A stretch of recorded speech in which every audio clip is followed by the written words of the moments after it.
Assalamualaikum warahmatullahi wabarakatuh. Alhamdulillah, wassalatu wassalamu ala Rasulullah. Apa khabar warga Kasar yang saya kasih sekalian?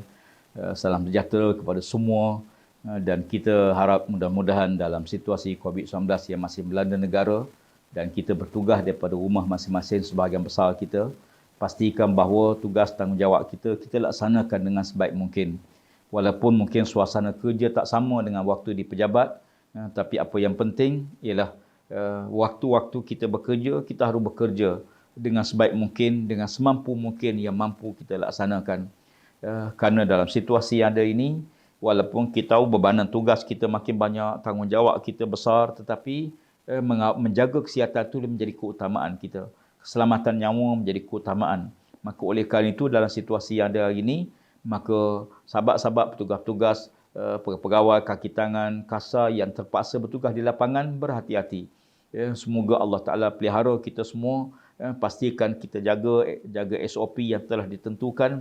Di samping kita minta perlindungan daripada Allah Subhanahu Wa Ta'ala. Semoga kita semua selamat pergi bekerja, bertugas.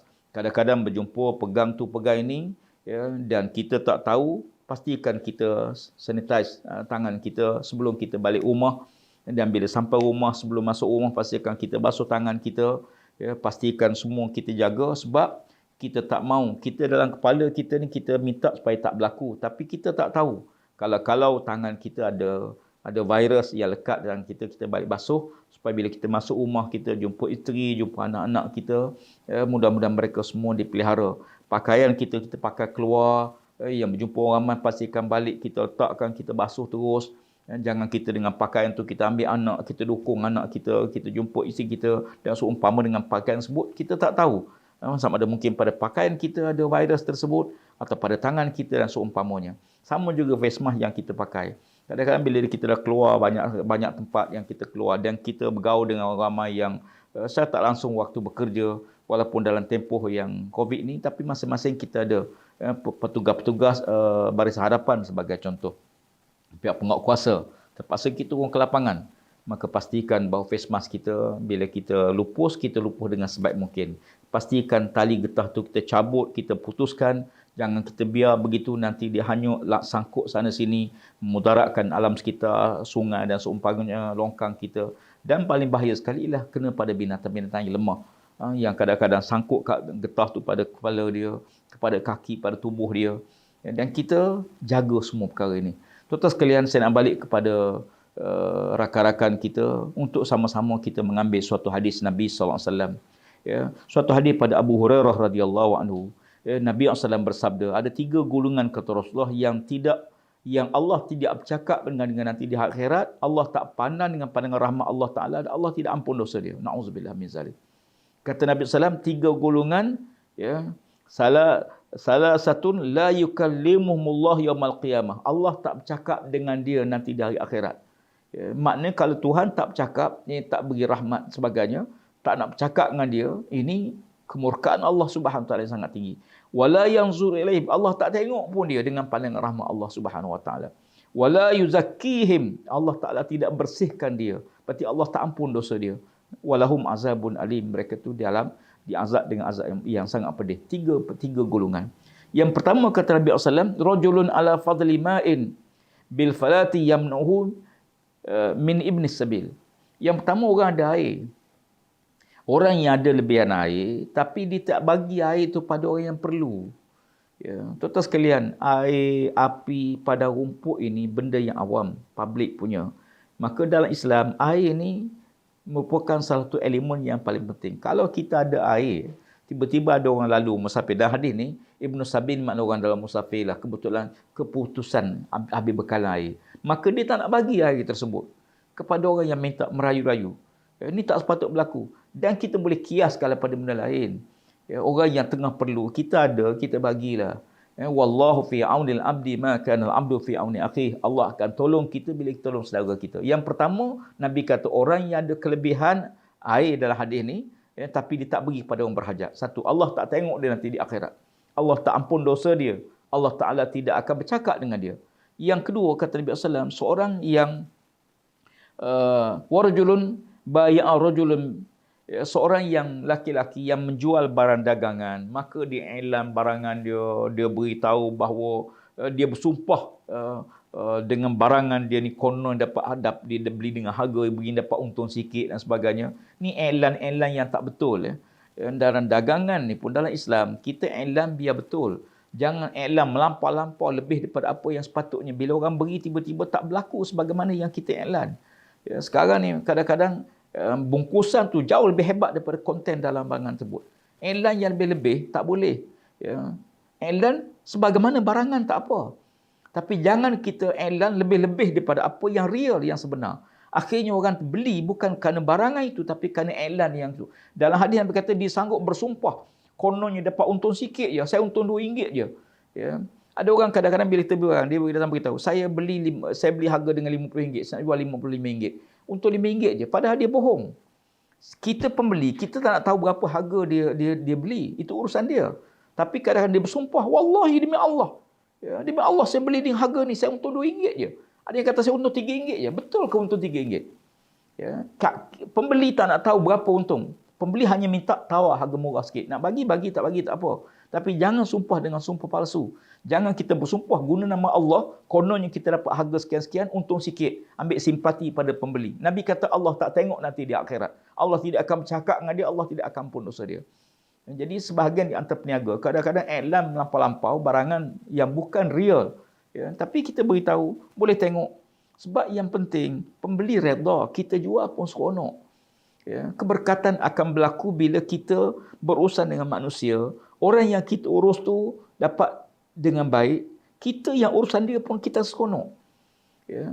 Sebab tu dipesan, kalau kita balas, kalau kita bos, kita balas pekerja kita, memang kita boleh menang, tapi hubungan kita dah tak baik dengan dia. Kalau kita pekerja, kalau kita ada kedai, tokai kedai, kita balas dengan pelanggan kita hilang pelanggan kita. Kalau kita imam, kita balas dengan makmum kita, walaupun kita imam tu, ialah besarlah. Tapi kita akan hubungan tak baik. Selepas tu hubungan dah tak dia baik, tidak macam dulu.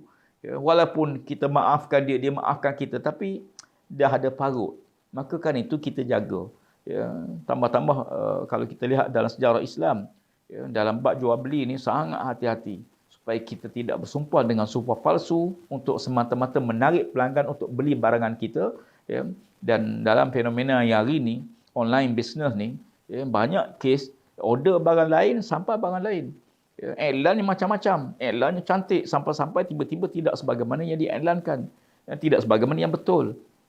Jadi ini menyebabkan berlaku kemudaratan, berlaku bukan lagi rahmat tapi kemurkaan Allah Subhanahu Wa Taala. Yang kedua, yang ketiga kata Nabi SAW, ialah seseorang yang bai'ah, janji setia untuk patuh pada seorang pimpinan, maka bila pimpinan tak baik dengan dia, dia taat. Bila pimpinan tak bagi apa dia nak, maka dia durhaka, dia melawan. Maka ini termasuk 3 golongan yang dimurkai oleh Allah Subhanahu Wa Taala di hari akhirat. Kita taat pada pimpinan, siapa sekali kita pemimpin, suami pimpinan bagi isteri. Kullukum ra'in wa kullukum mas'ulun an ra'iyati. Setiap kamu kata Nabi pemimpin. Semua kita pemimpin. Pemimpin atasan, bawahan, hatta kita pemimpin bagi keluarga kita. Anak isteri kita juga, kita juga pemimpin. Maka setiap pemimpin akan ditanya oleh Allah Ta'ala yang bawa pimpinan dia. Maka orang yang ditaati, kita taat dalam perkara yang baik, ma'ruf. La ta'atil makhluqin fi ma'siyatil khaliq. Jangan kamu taat pada mana-mana makhluk yang durhaka pada Allah Subhanahu Wa Taala, yang maksiat pada Allah. Maka as-sam'u wa ta'atu haqqan 'alal mar'il muslim fi ma ahabba aw kariha. Taat itu satu kewajipan, sama ada kamu suka tak suka. Memang kadang-kadang bila bos arah kita benda yang kita tak suka, kita buat pun tak seronok, tapi kita kena taat. Sebenarnya kita yang kena kontrol jiwa kita, emosi kita. Sebab kalau kita boleh fikir positif, sesuatu dalam konteks positif, kita rasa lega. Tapi kalau kita tengok semua negatif, tengok benda dalam pemikiran negatif, payahlah, tak boleh buatlah, susahlah, masalahlah, takutlah. Kalau kita dah start negative thinking, akhirnya semua yang hasil itu akan jadi negatif. Tapi kalau kita start fikir positif, insya-Allah boleh. Oh, boleh buat. Ini bagus. Ini baik. Ini pengalaman bagus, berguna. Dan kalau kita fikir dalam konteks positif, dia akan jadi seronok, dia akan jadi positif. Sebagai contoh, dalam hidup kita ni ada benda yang baru kita belajar setiap hari. Ya. Hatta orang sesat jalan. Sesat jalan pun ilmu. Ya. Sesat jalan. Kalau tak sesat kita tahu, oh di sini rupanya. Dengan sebab sesat kita tahu bangunan tu di situ, jalan situ. Ya. Tapi sesat sekali lah, jangan sesat 4-5 kali, itu teruklah. Ya. Jadi sesat ni ilmu. Hatta apa yang kita tengok. Sebab tu Imam Ghazali menasihatkan kita 3 perkara. Kalau kamu nak jadi insan yang baik, hendaklah kamu cari 3 perkara. Pertama, cari guru yang mursyid. Wa irsyadu ustazih. Ya, cari guru yang mursyid. Kata Imam Ghazali, yakni guru yang nampak kesalahan kita, kekurangan kita, dia tegur kita, nasihatkan kita, direct atau indirect. Ini. Tapi kata Imam Ghazali, aku yakin kamu payah dapat ni. Ya, zaman dia pun payah, apalagi zaman kita nak cari guru yang mursyid ni, guru yang tengok kita, dia nampak kelemahan kita, dia tegur kita kerana iman pada Allah, payah. Kata Imam Ghazali, kalau kamu tak dapat yang pertama, kamu cari yang kedua. Apa yang kedua? Yang kedua, kamu cari sahabat yang baik, yang bila kamu lupa pada Allah, dia boleh ingatkan kamu. Bila kamu lalai, maka dia peringatkan kamu. Ya, masuk waktu semayang, dia ingatkan kita. Dia tegur kita nasihat yang baik. Ini sahabat dunia akhirat. Ya, jadi kata Imam Ghazali, dapatkan kedua. Cari sahabat yang baik, yang boleh tegur bila kita buat salah, yang kita boleh ingatkan kita bila kita lupa. Khairul ashabi man iza zakarallahu anaka wa iza nasita zakaraka, kata Nabi sallallahu alaihi wasallam. Yang ketiga, kata Imam Ghazali, yang kedua ni pun aku yakin kan payah dapat. Payah dapat. Yang ketiga, yang tak berhajat pada guru, tak berhajat pada kawan, apa dia? Buka telinga, buka mata. Bila orang cerita kebaikan, berazamlah untuk buat. Bila kita dengar ada keburukan, berazamlah untuk kita tinggal dan doa pada Allah. Sama kita baca Quran. Setiap kali kita baca Quran, bila jumpa ayat cerita baik-baik, doa hati Allah, biarlah aku jadi sebahagian di antara orang yang melakukan kebaikan. Bila kita baca ayat Quran berhubung dengan azab, takut dan amar Allah Ta'ala, minta, ya Allah, lindungi aku daripada apa yang Allah Ta'ala sebut. Ya, jadi setiap kali kita baca, sama juga kita padu kereta, tengok accident, ya Allah, lindungi aku daripada kemalangan. Ya, bila tengok orang baik, Allah selamatkan, ya Allah. Jadi kita doakan dan kita sentiasa berusaha menjadikan orang terbaik. Jadi sahabat-sahabat sekalian, tuan-tuan semua, para kaki tangan kasar yang saya kasih sekalian, mudah-mudahan kita sentiasa dalam keberkatan, bekerja dengan baik sebaik mungkin, dapat rezeki yang halal untuk keluarga, untuk anak-anak kita. Mudah-mudahan anak-anak kita dia anak yang soleh, dan kita dapat sahabat-sahabat yang bahagia, sahabat yang gembira, dan insya-Allah kementerian kita sentiasa dirahmati, diberkati oleh Allah Subhanahu wa taala. Siru ala barakatillah. Assalamualaikum warahmatullahi wabarakatuh dan salam sejahtera.